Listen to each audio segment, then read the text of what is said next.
archers that they're facing, that this is just another team, that they just need to be composed, one play at a time. Let's see kung magiging composed nga ang Hunter team na ito against this Green Archer squad.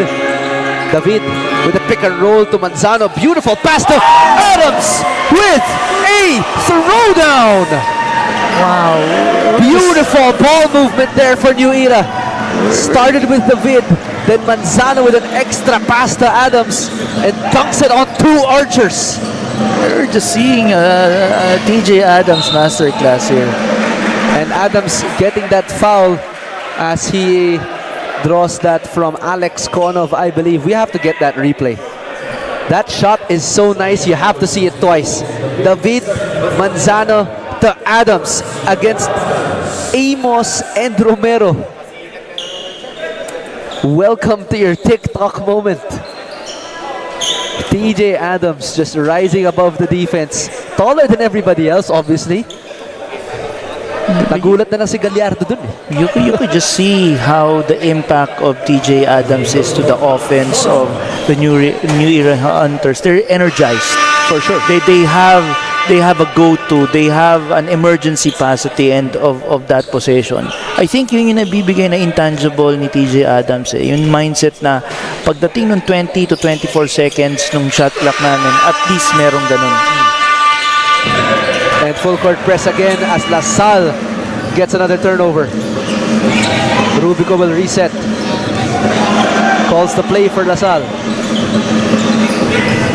Amos receives it. And a little miscue on that one as New Era gets back the ball. Not sure what that play was supposed to be, but Amos passing to the cutting Konov, pero hindi lang nag-correct yung pasa na yun. David being bothered in the backcourt, gives it to Gallardo. Alley-oop to Adams, just short, hitting that rim there. Could have been another momentum shift for New Era. Yeah. You could see how New Era has prepared for this. Let's take a look at this quarter scoring. 90-10 in the first, second quarter deadlock 36-35, and third quarter 56-51. Nakita natin Lasalle taking control of the first and third quarter, outscoring the Hunters. But right now the fourth quarter is anybody's ballgame. Oh, definitely. Lasalle is up 5. New Era is just down by a very small margin. We've seen them come back from bigger. Oh. And Adams again, the collector down low. There's just TJ Adams at the end of the day. Amos stops on a time, blocked by Adams. Great hustle by the New Era big man. David passing it to the middle, but contested by Konov. Tried to pass it to Romero, but nope. You know what I liked about what TJ Adams did there? He did it on offense. Tumakbo siya papunta sa depensa Like to get that chase down block. He doesn't get tired. He spots up on offense, he knows his spot, and then he can run back on defense and contest a three-pointer. That's true. David getting that pick from Adams. Cuts it out to Manzano. Little drop step in the middle, but well contested by Pablo. Cortez sees daylight. Adams says absolutely not. And Cortez hits the sign. Hopefully he is okay. Adams also crawling out a bit, checking up on Cortez, and Adams just chasing that. Wow. All the way from Commonwealth QC. We're just at all with this type of game. You know, this is how college basketball should be played. Full of intensity, full of fire from both ends. We're seeing a renewed TJ Adams in this game. Absolutely. I mean, New Era has gone through 4 games, but I don't think we've seen a TJ Adams of this caliber yet. We know he can defend, we know he can get rebounds, but to do it consistently in one game, that's something we haven't seen yet, as Dumo switches hands mid-air, gets that conversion for Lasalle. Wow. Andre Dumo slowly showing everyone that I could be that starting forward, starting swing guard, swing player for the Lasalle Green Archers.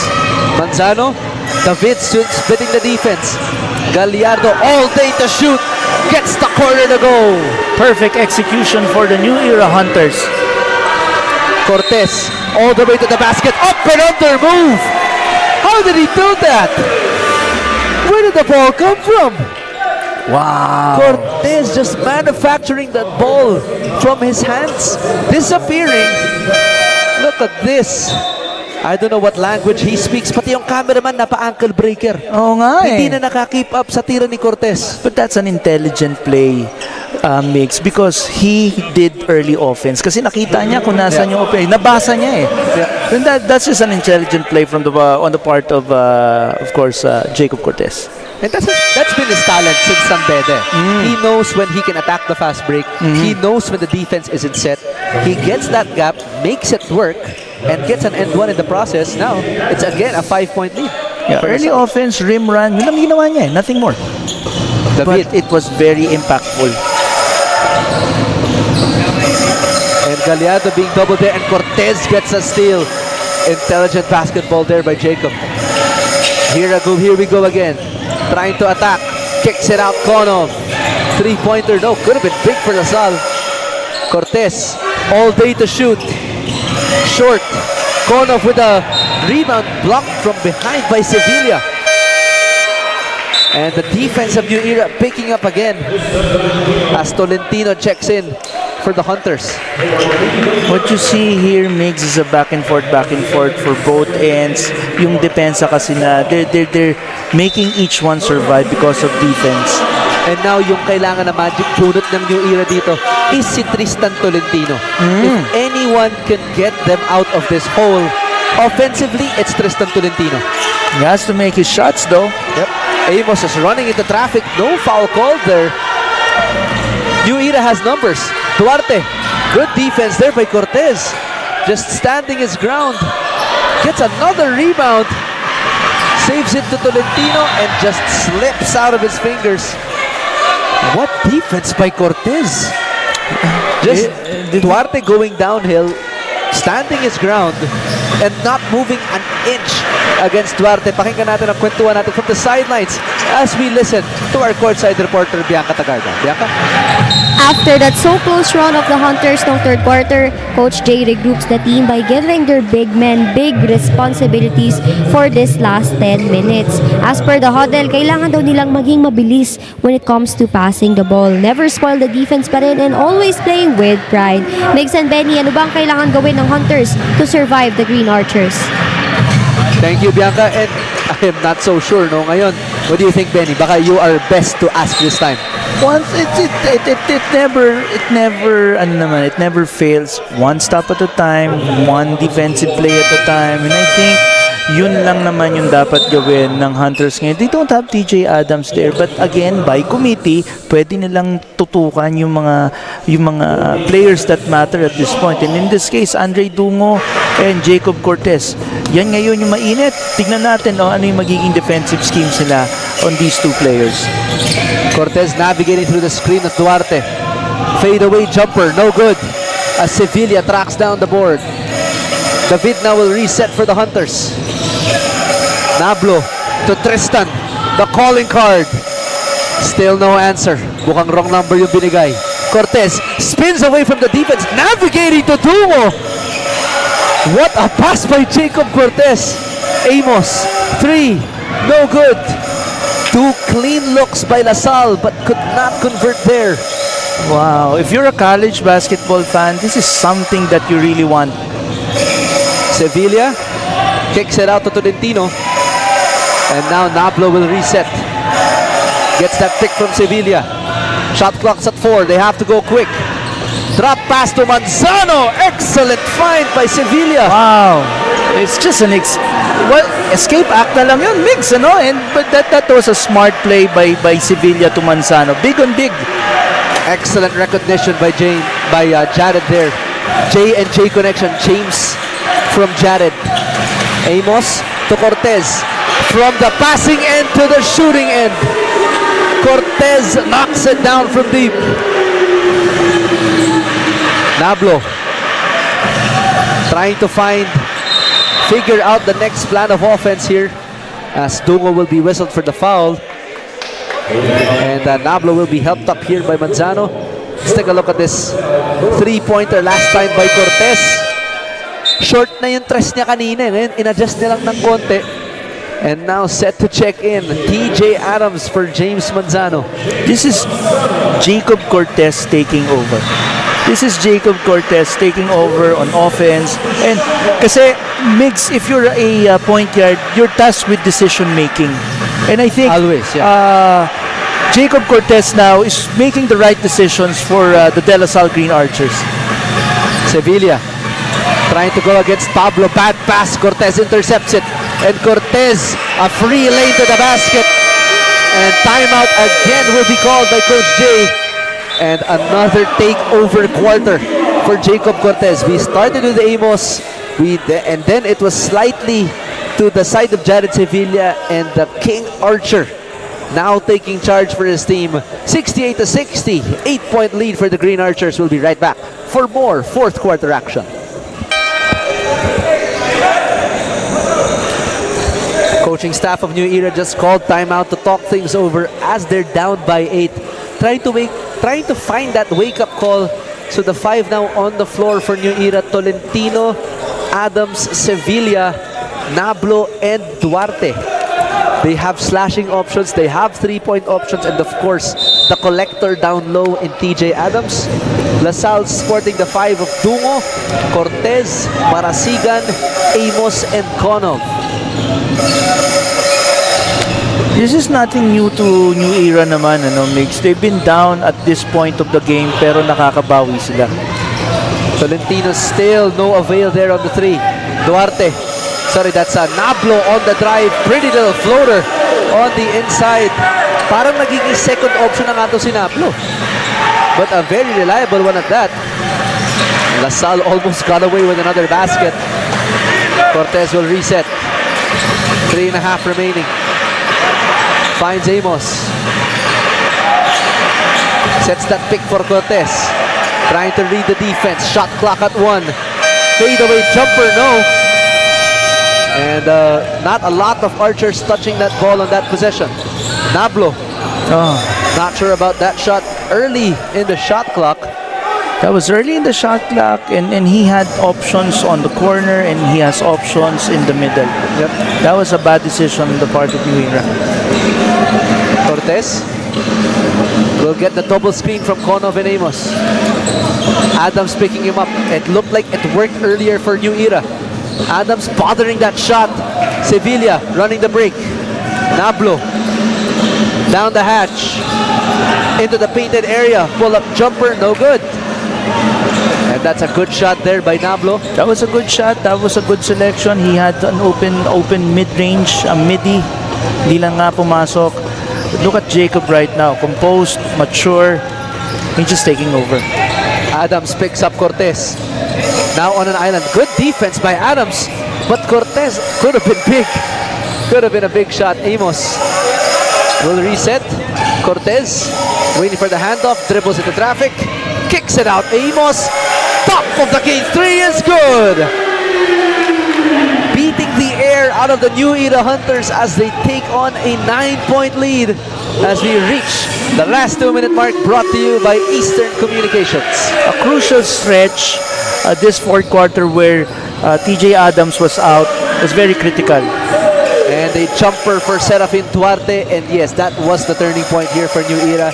There were minutes na wala nga si TJ Adams. De La Salle taking full advantage and now putting them in a 6-point lead now. Cortez, cool, collected. Amos, down it goes.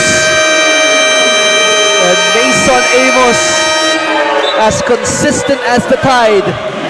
10-point lead now for the Green Archers as New Era takes another timeout with 1.5 remaining.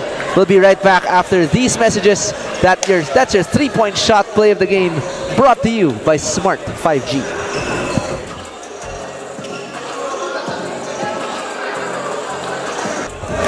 The last 1.5 minutes now as New Era uses up another timeout to figure out another plan of attack against the Green Archers. But De La Salle has just taken cruise control now. All they have to do is stay composed and execute. The main weapon in New Era in Tristan Tolentino still on the floor. Duarte trying to find Adams. Kicks it out Tolentino. 3-pointer. Still no go. And parang live and die by the 3 itong New Era. If hindi nagkiklik itong tres ni Tristan Tolentino, usually it's gonna be a loss for New Era. Pero dapat lang nagkiklik itong sina TJ Adams, James Manzano, Jared Sevilla. That's your LGR rebound of the game. Pablo seizing it against Adams. There was a stretch in the last couple of minutes, Migs, para sa New Era Hunters where they had great possessions, and I think the decision making on that part pressured, baka mamaya niyan kumbaga they didn't see it coming, kaya kumbaga it was those that did them in kasi they were really in the ball game. Quick move by Adams but overshoots it. And Aldrich David with an offensive rebound, still no good. Gets another board and gets that shot to go. And if there's another fallback or another asset that this New Era team has, is its hustle. That's Talagang hindi siya dito tumitigil, no? Kahit tambak sila or they're up by a lot against any other team. One of the things na hindi natin masyado napapag-usapan about this Hunter team is their hustle. And maybe more on that later on as timeout will be called by Lasalle. We'll be right back after these messages. And now we're back for the fourth quarter with less than a minute remaining, unless New Era can come up with a comeback of miraculous proportions. They are gonna come up with another loss now at the hands of Lasalle. They lost their first game against Ateneo. Then they're about to lose their second game against Lasalle to UAAP Giants. So definitely good green light for New Era, no? Na from all the experience that they're getting, from all the wins that they've gotten, they just fall short, but from very seasoned programs at that. Amos tries to tack on another 3. Bottomless ocean. Wow. Mix, we're just seeing a glimpse of what will happen by season 88. And it's just That's gonna be incredible for wow Lasalle. for the De La Salle Green Archers. So Archers fans, you just have to really appreciate what's gonna happen to your team. And the ball sails out of bounds as Cortez tried to save it. So now ball will go back to New Era. You got 30 seconds to go. Let's see what's gonna happen here. Yep. And Tristan Tolentino now at the inbound with now down by 9. If they come up with a 3-pointer, they could still be in the game. David passes Tolentino from the inbound. There we go. There you go. Exactly what I was talking about. They have to 6-point lead. they have to come up with a it stop. happened. Cortez to Zamora. And Zamora pinasok na Owen Duarte and Marasigan having a few words. Owen Duarte not appreciating the extracurricular activity, and Adams just pulling him away with no problem at all. And it looks like that both teams will be called back to their respective benches. And it looks like the coaching staff of New Era telling us na nagkaroon ng extracurricular blow si Duarte. Kasi marasigan kay Duarte, that's why Serafin is extra heated now. But I guess it's a byproduct of the game. Na ngayon, both teams called to their benches now. Obviously a heated game between the Green Archers and the New Era Hunters.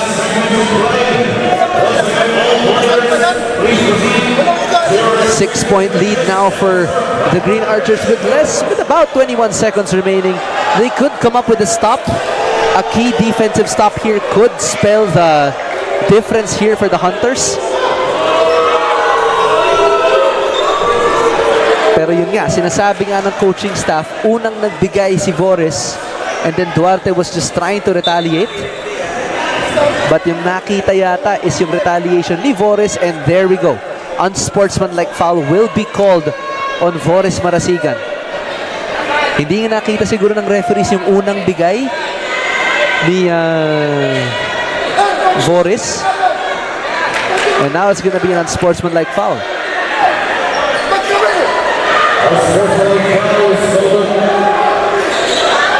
And it looks like yep, that's an unsportsmanlike on Vores. Technical foul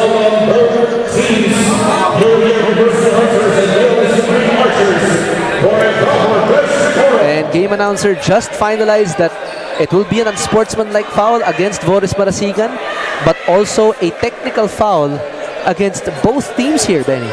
Both That's on true. New Era and Lasalle. Your take on that? What do you think? Well, at this point, they have to control the temper. We have a very nice game. We don't have, hindi naman natin gusto na mataintan ito ng anything in terms of the violent side. You know, we want to make sure that everything's under control, and I hope that of course our coaching staff will be able to control. And I think in this case we have to commend of course the efforts of Ira and yung kanilang mga players to really control Duarte at that point when there was supposed to be something na pwede na naging heated. So let's see. Tignan natin kung ano yung magiging actions na i-fine at gagawin ng ating mga officials dito. Si Duarte, pinulot lang siya ni Adams kanina eh. Nung umiinat na si Serafin, Adams just hugged him. And then Duarte was still trying to... We have to commend TJ Adams for doing that, because he understands the implications of these types of actions. And this behavior and style, it actually reminds me of another Adams. Steven Adams naman. Steven Adams, yes. I believe he's from OKC, na very gentle giant, pero pag binangga mo daw, parang pader talaga eh.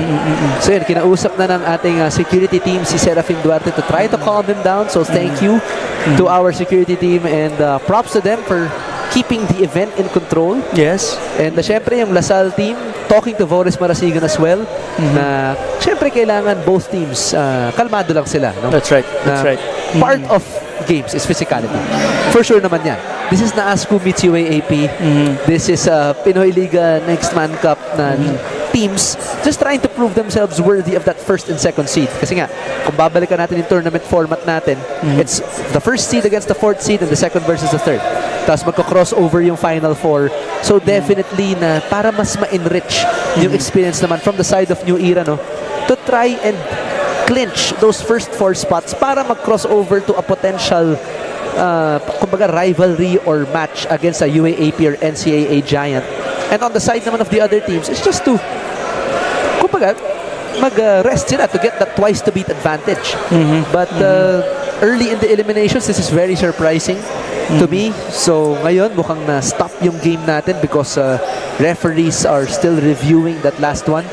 But the last verdict of the referees na in-announce is it was an unsportsmanlike foul on Voris, and then it was a technical foul on New Era, and it was also a technical foul on Lasalle for improper bench decorum. So both teams will now have technical fouls Yes. to be meted against them, and si Voris Marasigan act of violence. I think yun yung tinawag kanina ni head referee. Yep. And there's gonna be penalties for it in terms of free throws, if I'm not mistaken. May free throws yan, for sure. And yung possessions will probably be going to New Era. Let's see here. Here's the elephant in the room. Now, let's take a look at the right side of the screen.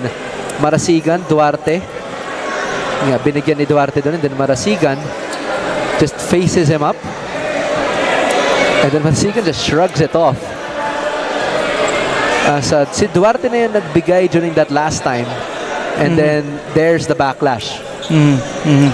So Duarte was from that replay, Yes. Duarte came from the other side of the floor. Naghihintay lang si Marasigan, and then he just tries to floor Voris, but he just doesn't move an inch.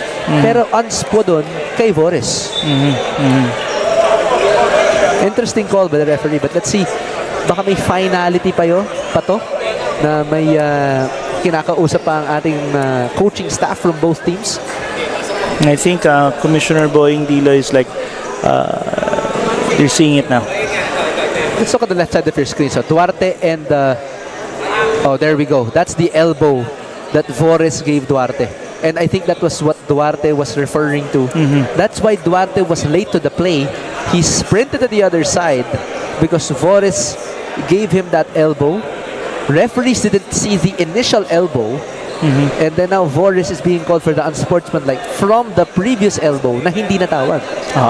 And then I it's think that's technicals on both teams. Yeah, I think that's where Could be fair. yung review system natin has shown kung ano yung mga penalties involved. Yeah.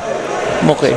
So, it was a clear unsportsmanlike, I believe, on the side of Boris. No? Nakita niya kasi, let's take a look at it one more time. From the left side of your screens, Boris and Duarte. From the shot of Tristan. Shot connects, and there we go.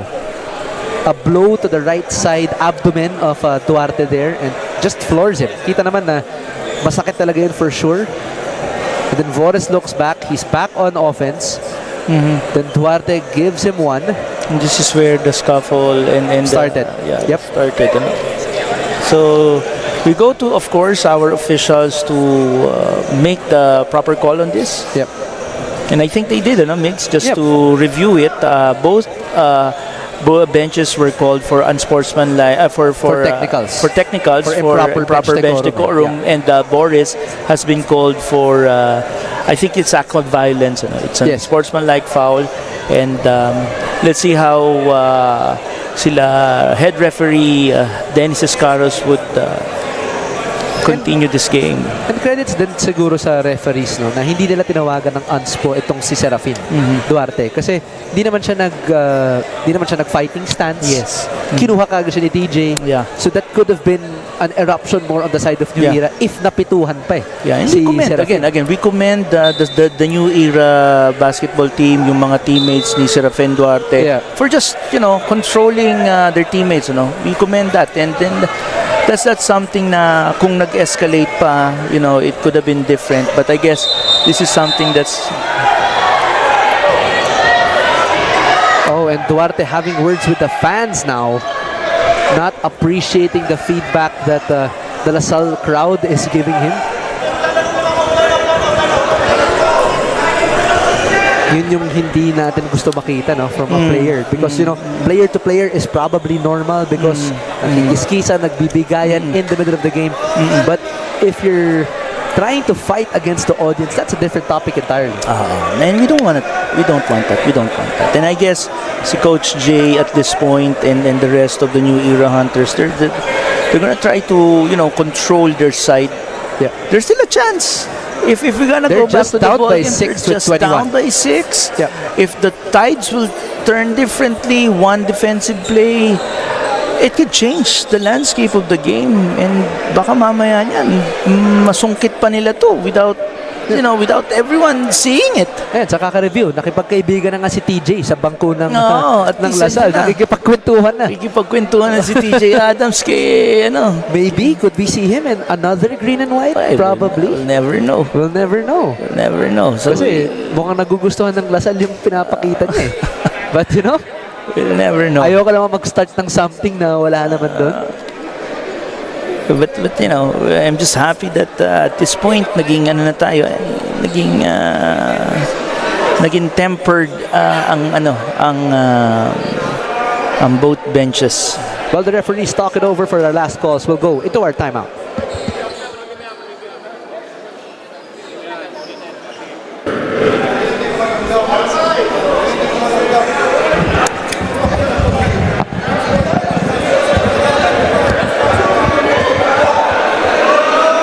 And the calls are now final.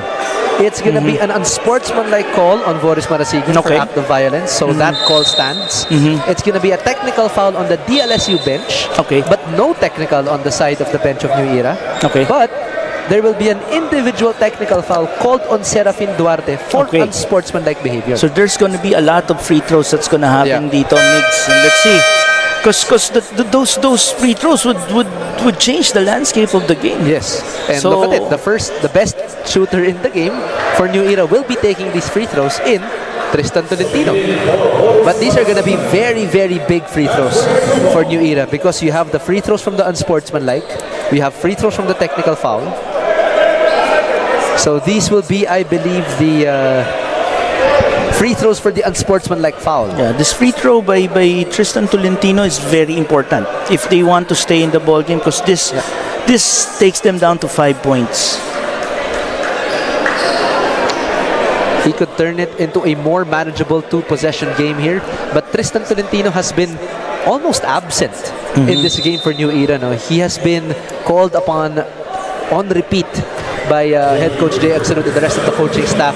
But his three-pointer just was nowhere to be found today. And missing a crucial free throw is Tristan.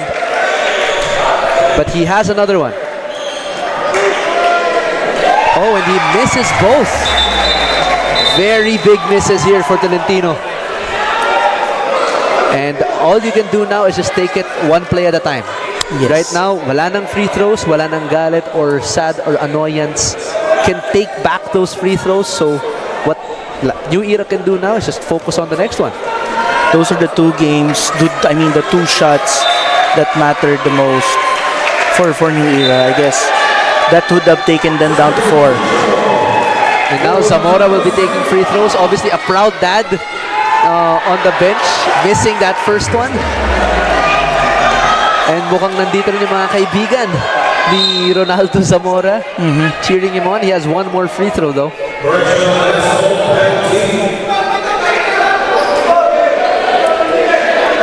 So it looks like the teams will be called now as proud si Proud Daddy. dad, of course. The mayor of San Juan, Mayor Francis Zamora. Francis Zamora, yep. Watching his son in pride, itong si Ronaldo Zamora. Let's see if he could convert this. The golden free throw, here we go. It's in. 78-71 now. And now Jared Sevilla pulls up from deep. Oh! Top of the key three is good. They're still in the game. They're still in the game. It's just a 4-point lead. Cortez can waste away the time. They have to foul. David still not giving up the foul. Pablo Tolentino trying to foul him. Sevilla finally getting the foul against Cortez. And wasting away about 8 seconds of valuable time there was the Hunters. They should have recognized they're down by 4. About 10 seconds remaining in the game clock. They should have fouled. They did. There was 2 shots, 2 free throws that mattered, and then there's just those mistakes or miscues in during endgame that they have to look back. And Mr. Late Takeover now at the free throw line, Jacob Cortez with a last half propel for Lasalle here, coming more into life in the third quarter. But I have a guess kung sino yung best player of the game natin, Benny, no? Pero wag na muna natin batiin. As timeout muna ang tatawagan ng New Era University Hunters. We'll be right back after this timeout.